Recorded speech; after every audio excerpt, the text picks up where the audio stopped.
नमस्कार दोस्तों, देव भक्ति की शक्ति चैनल में आपका हार्दिक स्वागत है।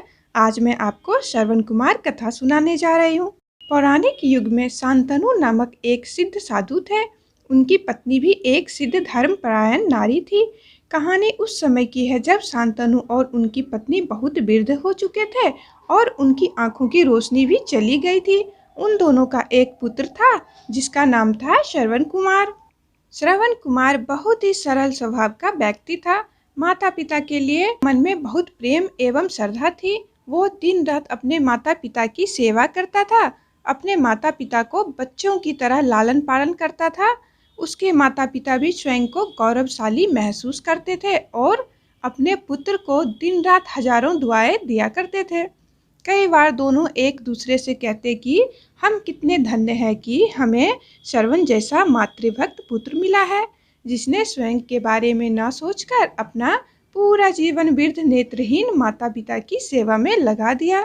इसकी जगह अगर कोई अन्य पुत्र होता तो विवाह के बाद केवल स्वयं का हित सोचता और बूढ़े नेत्रहीन माता पिता को कहीं छोड़ आता और खुशी से अपना जीवन यापन करता। जब ये बात श्रवण ने सुनी तो उसने अपने माता पिता से कहा कि मैं कुछ अलग नहीं कर रहा हूँ, यह तो मेरा कर्तव्य है। जब मैं छोटा था तब आपने मुझे इससे भी ज़्यादा अच्छा जीवन दिया और अब मुझे यह सौभाग्य प्राप्त हुआ है कि मैं आपका सेवा करूँ। आप दोनों जो भी इच्छा रखते हैं मुझसे कहें, मैं उन्हें अवश्य पूरा करूँगा। तब शांतनु और उनकी पत्नी कहते हैं, पुत्र श्रवण, हम दोनों की आयु बहुत हो चुकी है। अब जीवन का कोई भरोसा नहीं है। किसी समय हमारी आंखें बंद हो सकती है। ऐसे में हमारी एकमात्र इच्छा है, हम तीर्थ यात्रा करना चाहते हैं। क्या तुम हमारी यह इच्छा पूरी कर सकते हो?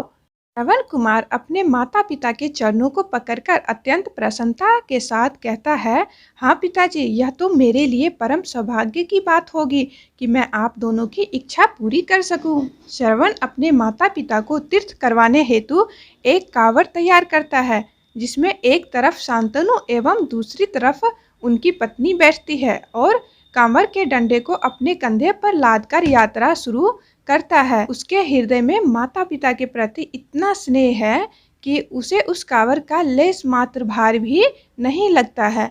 अपने पुत्र के इस कार्य से माता पिता का मन प्रसन्नता से भर उठता है और वे पूरे रास्ते अपने पुत्र श्रवण को दुआएं देते चलते हैं।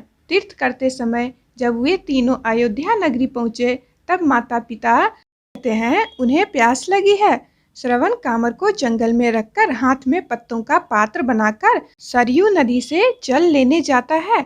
उसी समय उस वन में अयोध्या के राजा दशरथ आखेट पर निकले थे और उस घने वन में वह हिरण का शिकार करने के लिए पीछा कर रहे थे। उन्हें घने जंगल में झाड़ियों के पार सरयू नदी से पानी के हलचल की आवाज आती है। उस हलचल को हिरण के पानी पीने की आवाज समझकर महाराज दशरथ शिकार के उद्देश्य से तीर चला देते हैं और उस तीर से श्रवण कुमार के हृदय को आघात पहुंचता है, जिससे उसके मुंह से पीड़ा भरी आवाज निकलती है, जिसे सुन दशरथ स्तब्ध रह जाते हैं और उन्हें अनहोनी का एहसास होता है और वे भागकर सरयू नदी के तट पर पहुंचते हैं, जहां वे अपने तीर को श्रवण के हृदय में लगा देखकर भयभीत हो जाते हैं और उन्हें अपनी भूल का एहसास होता है।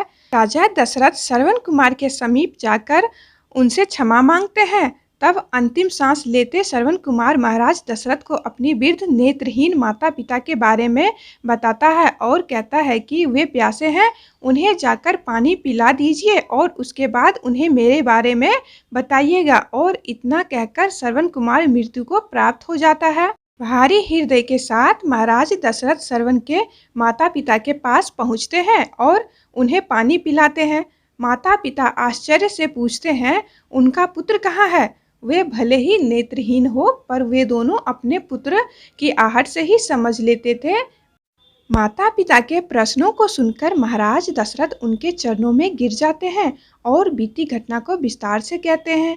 पुत्र की मृत्यु की खबर सुनकर माता पिता रोने लगते हैं और दशरथ से उन्हें अपने पुत्र के पास ले जाने को कहते हैं। महाराज दशरथ कांवर उठाकर दोनों माता पिता को श्रवण के शरीर के पास ले जाते हैं।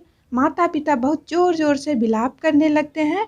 उनके विलाप को देखकर महाराज दशरथ को अत्यंत ग्लानि का आभास होता है और वे अपनी करनी की क्षमा याचना करने लगते हैं।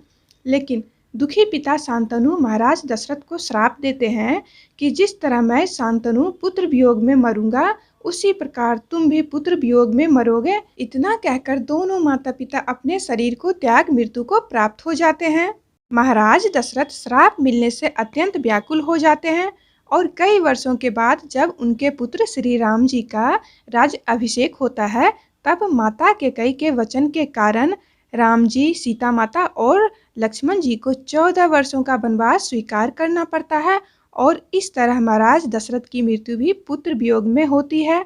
अपने अंतिम दिनों में उन्हें शांतनु के कहे शब्द याद आते हैं और वे राम जी के वियोग में अपना शरीर त्याग देते हैं। तो दोस्तों, ये थी श्रवण कुमार की कहानी। आप भी अपने बच्चों को ये कहानी अवश्य सुनाएं और हमारी आज की कहानी पसंद आई तो प्लीज़ लाइक कर दीजिएगा और ज़्यादा से ज़्यादा इस वीडियो को शेयर कीजिएगा।